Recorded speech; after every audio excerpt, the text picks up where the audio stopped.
Welcome back to the class, everyone. We are currently in the second match of 5v5 for this week, and we are up against an opponent who laid a pretty thick defense. That being said, let's go ahead and look at what his roster has to offer overall, and he does have quite a bit of stuff. So if we look here, he has a risk rating of 79.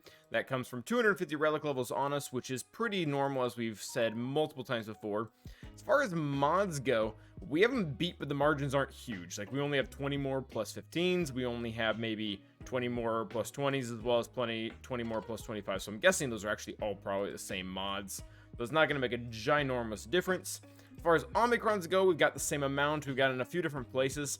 I'm guessing his Adrad is probably more usable than ours, as well as the fact that he has 2 Star Killers, and I think the one we have First Order, and he does not. So pretty even across mods, pretty even across Omicrons. He does have the Relic advantage, and he does also have Ray, which isn't super great for us. But that being said, we've beat opponents that do have Ray before. So, like I said, this guy goes super stacked. This is typically what he does as well. He has the anti-bounty hunter Lord Vader here, which we have BAM for offense, so I think we can actually off-meta that. How good is your Datacron? Okay. Not a lot of health steal, but they do have the good level 3. He's got Star Killer here as well with GK, which is a very hard comp to beat. He's got Super Jedi Master Luke as well as Super BAM. So he's got a ton of really, really good Datacrons and characters there. And then we go down to his bottom wall, and the theme really just kind of continues. Like, he put all Pseudo Galactic Legends and Galactic Legends on the front wall. And we kind of, what my plan was, I saw that he does this, and I put a decent bottom wall with Malgus and Lord Vader and Gas in there. And then my back wall is pretty much just junk. And what I'm going to try to ploy him into, because he only has one? Is it just one? Yeah, he only has one tool. He only has C for offense to be able to get through what we have. So he probably is going to be screwed out of getting top wall. And I want him to just go bottom. And if we can just go top, we can clear these two, then we win. Assuming we'll actually probably have to take something on here. But we'll see. We'll see what he's able to do with what he's got. But that being said, let's go ahead and get to those battles. And here we go with the battle. So starting off, we kind of have to just go with the top wall, trying to get through those Galactic Legends. So we take our BAM Fennec Bounty Hunter team, and Maul kills my Gear 12 Mando on the opener, which I guess that's fine. He then blows all of his hits on Fennec, which is really, really nice, because that's actually fantastic. And the reason why I can't just take in a smaller squad or a 2-man is because, or actually no, 2-man's a bad idea, but I can't use my Datacron here, a really good BAM Datacron, because my Mando is Gear 12, so that was kind of a bummer. Maybe, I guess I couldn't really undersize either because Grief isn't there, but this is going really well. We take down their Royal Guard immediately with the Annihilate. I know that feels weird, but if you don't do that, Royal Guard is absolutely terrible to kill. Like, it's really bad. You have to do it. Took out Thrawn just to get rid of the Fracture, and then after that, we are working our way through through Canderous, and pretty much just have Lord Vader left. And this is pretty simple by this point. There's not a lot to get wrong other than the fact that Lord Vader just might kill you. This Lord Vader does have the cooldown decreased Datacron, and he's R9. So the likelihood of him just getting back AoEs way faster than he should is really, really high. And it ends up being what happens here, and that really kind of ruins our day. If we had gotten an armor shot on him a little bit earlier, we might have had a chance. But at the end of the day, it's an R9 Lord Vader with a good Datacron. So I'm looking at him like I don't think we're gonna be able to get through him. So we just throw the armor shred on.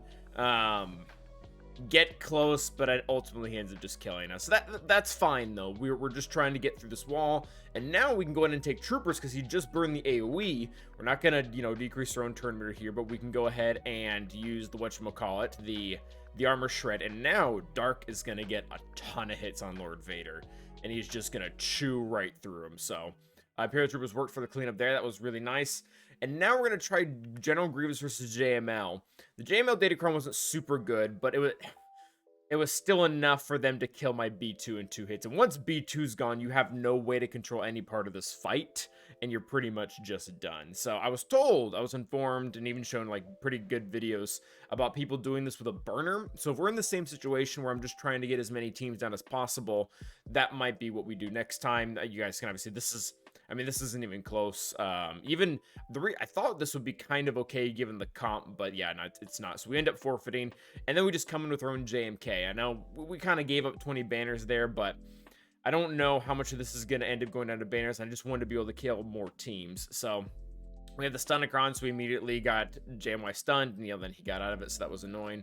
We're actually going to go ahead and hold our ultimate until we're at least 50%, which looks like there wasn't really much of a choice there, because we're about to get it. We have 94. I'm just gonna pop it. We're gonna kill Grandmaster Unit on that. That'll be fine. And then from there, we actually cleanse Cat. That way we can get some people to assist so that her cooldowns get reduced. And then we just end up, this is a very easy battle. The enemy Datacron wasn't that good. And the comp, this isn't a bad JML comp, but it's certainly not one of the best ones. So I think at this point, I just throw it on auto. The AI will always prefer the specials, and the specials will give us protection back. So we're not really losing out by not doing that. So get another ultimate, just completely go after Jedi Master Luke, and that pretty much right there more or less solidifies us getting to the top wall. We still have to beat Star Killer, and I've taken a funky Galactic Legend team with him. The reason why we're taking Watt instead of a 5th Jedi is because the only other Jedi that I have that can take my JML Datacron are going to be Jedi Luke and Cam, and I want them for the bottom one. You'll see why they're really important. So we actually just took in Watt just so we wouldn't mess up our Jedi Master Luke Datacron, and you'll see it does a number. And this is a little sketchy just because if you don't land the ability blocks on the right characters, or if Visas cleanses the wrong character, I think this probably goes pretty poorly if you don't bring in the right Jedi. But we have a really good Datacron. We did land the vast majority of the ability blocks. Visas did not cleanse Mara Jade. So a little bit of we came into this having pretty much everything we needed to. And we get full banners, so a nice 65 there. Ooh, this one is fun. So this is the War of Datacron. So this enemy BAM has the really stinking good Datacron where his birds do a ton of damage. Only kills Chewbacca, because I had the level 6 Datacron from set 2 where it takes reduced damage if you're over 50% turn meter. So my new Baka, who took the bulk of them, he took birds for 12k each, which was very normal for BAM. We were seeing the super BAM doing upwards of 60k, but because we got to take reduced damage on all of it, only he died, and now we're gonna win. I mean, that really shouldn't be a win like that. That BAM nuke, for most teams, you're gonna nuke half or more of the team, and we only lost one, and then we were able to kill him, and we, just wrote it out from there. So kind of cool to see that interaction, obviously because it's in my favor, but there's that. Ooh, Malgus. Okay. So we're going to go ahead and take down Malgus, and I'm going to use this team now. We've done this before with some success, and I want to see if we can make it happen again. So we don't do the AoE here now, because I'm afraid that Qui-Gon Jinn will either bite it, or they'll just heal all the damage that I do. So they're doing quite a bit of damage now. Still not using the AoE until Qui-Gon Jinn bites it. They keep going after a bunch of other characters. Now this is interesting. So we have a basic here. We're probably just going to go ahead and hit Bastila Shan Fallen right off the rip. She has 5 stacks of ferocity. We do have offense down and no foresight, so that isn't great. And I think we lose our second turn of mega damage, but it doesn't really matter because we kill both Bastila Shan Fallen and Talon. And for me right here, this is probably a win, because all I needed to do was kill probably 2 of them, and then Traya from there can clean up, and we got 3. So this is perfect right now. Obviously, it would have been really cool if Jedi Anakin could have killed Malgus and Malik, but I'll take that. Now, we can come in with our triple tank Traya team, and we can just annihilate both of them. These 2 characters, they're obviously very good, but they don't have enough control to get all the way around 3 tanks and to kill our Nihilist. So we do have to do this in kind of a special way, though, so we're going to actually annihilate Malik first. And I know that's really weird. A lot of people think that's really risky, that Malgus could either just kill us, or even if he comes back in the next team, he's much harder to deal with than Malik, and that's true. But the reason why we go ahead and annihilate Malik first is because if we leave Nihilus and Malik alone together, then we end up being perma-feared. You can see right now my Nihilus is feared, and the reason why he's feared is because he randomly puts a dot on an enemy character at the end of his turn, and if he puts it on Malik, it fears himself. And if there's only one target, if Malik's only there, if we annihilate Malgus, then we just get stuck in this infinite fear loop, and we never get out of it, and we never kill him. So we're just kind of doing things as normal here for the most part. They do get a kill. Like I said, we're going to annihilate Malik for the reasons I stated before. And then, yeah, I would just keep going with the tanks. And right here, with it just being Malgus, like, he's doing a decent amount of damage now, but he still has to handle two tanks going back and forth. We're still going to be increasing his cooldowns. He has to deal with Held by Hatred now. So there's... And this is one of the things that I was saying before. If they had, you know, other characters in here, Bastila Fallen or Darth Revan or whoever, to cause fear and to have a lot of control mechanics, this would go south. In fact, we tried it recently when Darth Revan was still there, and it went very south. There were 4 of them total. But yeah, so now, I mean, we're not going to do it just because this is kind of a sensitive battle, but we could probably just put it on auto if we really needed to. So, while this isn't, you know, great, it is banners that we're going to get from the bottom part of the wall that we didn't necessarily think that we were going to get before. Yep, come on, get through them, and annihilate it. Very, very nice. Get our banners there, move on to the next one, and now, so this is what we were trying to save our Jedi Knight Luke for. This isn't a super great counter overall with Mace instead of Old Ben, but it is kind of workable. I've never done it before. We were looking up some videos.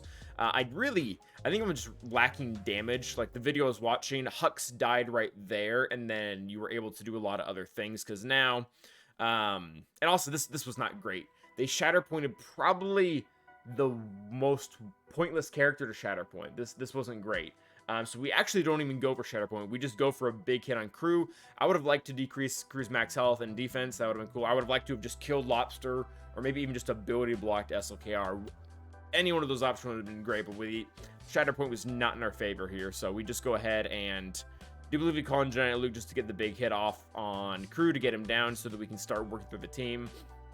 With Lobster not being taken care of this early on, I'm fairly certain that this is just going to end with us killing all the sides and not actually killing SLKR. So, I think we do opt for the ability block here on SLKR just to keep him from doing things, limit him to just his basic, which is what happens, and he still kills someone with his basic. So, not a lot gained there, but we're able to take out the sides for the most part, and Jedi Luke does pretty well here, holds his own. The issue really is him losing the amount of mastery he does. That's really not fun, because right now, I mean, that was a decent amount of damage. If we didn't lose any of our mastery, we probably would have killed him. He got down all the way into the yellow and then killed us.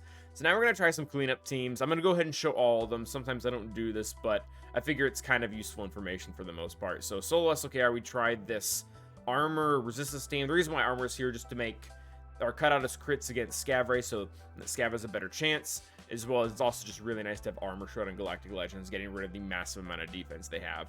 So, we're like I said, we're trying this for the most part. I'm trying to time my abilities right, because I know speed down is pretty good actually in Galactic Legends too, but he's probably about to cleanse, so we don't want to use it right now. He gets 2 turns in a row. We're able to get speed down now. We put the whatchamacallit onto Scav. I'm not sure how much of difference that would really make. I don't think he wouldn't have killed Finn there, but at the same time, he would have dispelled the taunt, and then Finn's useless. So this just obviously fails and isn't going anywhere. The Scav Ray isn't going to solo here, unfortunately. So we go ahead and bring in Bad Batch next. I was hoping that with everything on cooldowns, this might have a shot. Also, something I thought that was interesting, or maybe I'm looking at this incorrectly, but so SLKR is not immune to turn meter reduction. He's not. He is immune to stagger. But it seems in this battle, the exposes on him that essentially function as like a 50% stagger don't seem to be working here. Like, he'll get exposed, he'll get damaged by a Bad Batch member, and his turn meter doesn't drop. It's interesting. This actually kind of gets close. I think if my Cody was a little bit faster, we would have had a better shot. But yeah, SLKR just does quite a bit of damage to us. Yes, like here. So he doesn't expose. We call on Hunter, and he doesn't drop in turn meter at all, which is probably fine, honestly. If he does, he'll probably just become invincible. So, trying to take him down for the most part, really not getting anywhere. And by now, like, if you can't really kill him by now, you're not gonna kill him. And that's I probably realized that from here, but we were just gonna keep trying. The next team though, works surprisingly well. So we're gonna go ahead and bring in our bounty hunters. Dengar lead, ladies and gentlemen, with Queel and Boba. We do have the Zamikron, so that is nice. That is very helpful. We get the ability block on him. That's cool. We also have healing immunity from IG there. I don't think we land it, but this Not sure how important that was. We do just try to hit SLKR as much as we can just to kind of get the contract going. Double base cam. Boba still does a lot of damage here. And Dengar has a contract that against a single character is pretty darn good, actually. You just have to hit them, you know, 10 times. And then Boba double crits a Galactic Legend for 80k and kills them. That about sums up the ground battles. Pretty kind of...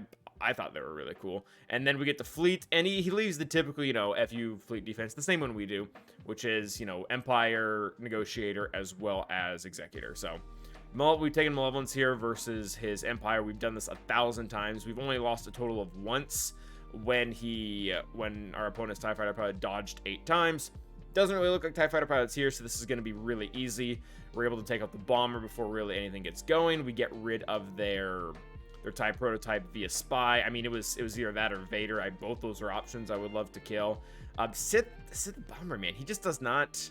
He is not that tanky. Like, he gets a little bit better when what's his face comes out, but he could be better. If we ever get a Sith capital ship, I hope that he has some type of boost that help him, because he's really, really close to being good, but he's not quite there yet. They do annihilate my hyena. That is very annoying. And then we get this fun little thing that, like, never happens called full geos. I mean, I'll take it. It works. We're not going to lose by this point. They've already used their first ult. We will definitely get to ours before they get to their next one.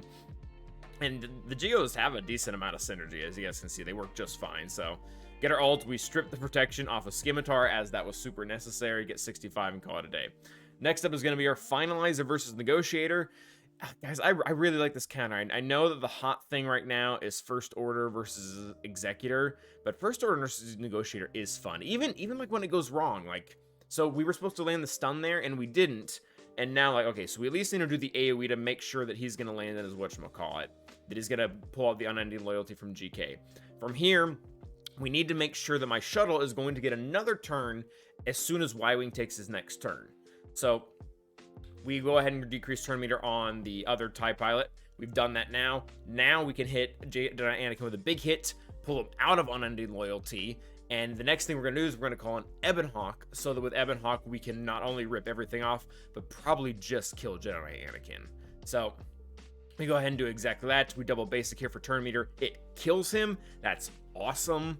Now pretty much the rest of this just clean up. And this fight can be annoying. The Negotiator fleet has multiple ways to daze, and the First Order fleet doesn't have any real way around that. We go ahead and put buff immunity on Sarge just because once he does lose the taunt, he'll actually stay off him, but you know, Silencer just kills him. So now we have to keep going out here, and Silencer he's built up a lot of damage by now. He's hitting for very, very high numbers, so he wipes everyone out. And then we're gonna go ahead and use our Rebel burner, or rather our burner and then Rebel, and then, spoiler alert, we will witness the worst RNG I have ever had in this entire game by a long shot. So we take in our burner, we take in Mace with some junk here, and we go ahead and hit Razor Crest. We want to make sure that he has the lowest damage when our Rebels come in, because if you actually leave Houndstooth the lowest damage, then Executor will put the taunt on Houndstooth, and that's really not what we want. So we bring in a Rebel fleet, and I counted here. There are 10 opportunities. There are 10 opportunities for the Millennium Falcon to assist, and he doesn't do it once, which I'm pretty sure, like, we looked at the statistics for it, is like a 1 in 1,000 chance. Like, this is the worst RNG I have ever had. He doesn't assist once, and in some huge moments that are very crucial, like right there, like this entire fight, you could have just assisted like once, and it would have made this battle, maybe not this battle possible, well, it would have made this battle possible, but even like, so if we would have gotten 1 or 2, we could have at least cleaned this up. But it's so bad. It's so bad, man. It is like I said, worst RNG I have ever had. Just bonkers here in Fleet. So needless to say, I mean, you guys can kind of see where this battle is going. And one of the things that I like, they don't even call those Falcon to assist. That was over a 50% chance. Anyways, I digress. But we keep on using this strategy kind of because we have to right now, the way that everything is split. And at the end of the day, the Rebels, if Falcon doesn't assist once, they don't beat anything that they typically should be beating. And what's sad is even if we were able to get, if we could get IG down here, that would be fantastic, because then Radis can probably clean up the remaining 3, or at least enough to take up the capital ship, and then our, you know, garbage ships can do something else with the rest. So, like I said, we didn't get any of the assists we needed to, other than the ones that were directly called out. So, yeah, they go ahead and end up destroying us. Luckily, despite the fact that we didn't get that down and we didn't get through the bottom GLs, which was probably expected, our opponent took 2 swings at it, decided he didn't want to do it, and just called it quits and took his participation trophy. So we got our 600 banners and he got 12. I'm really curious here. I'm guessing this was Gas. That's what he was using last week. And Gas really, I think he's going to struggle against most Malguses, but also I loaded up my Darth Revan and my my Basilisk Fallen. Where is it? I'll just show you the arrow with crit avoidance arrow. So I think that's going to make Gas a little bit harder on that. And then I think C might have failed here, so I guess he just wanted to be a part of it. So we did get the win. That was nice. Like I said, I'm pretty tired of losing, especially for like blatant, like really, really bad RNG like that one. But win's a win. I'll take it. Thank you guys as always for watching. Remember to like and subscribe, and stay awesome.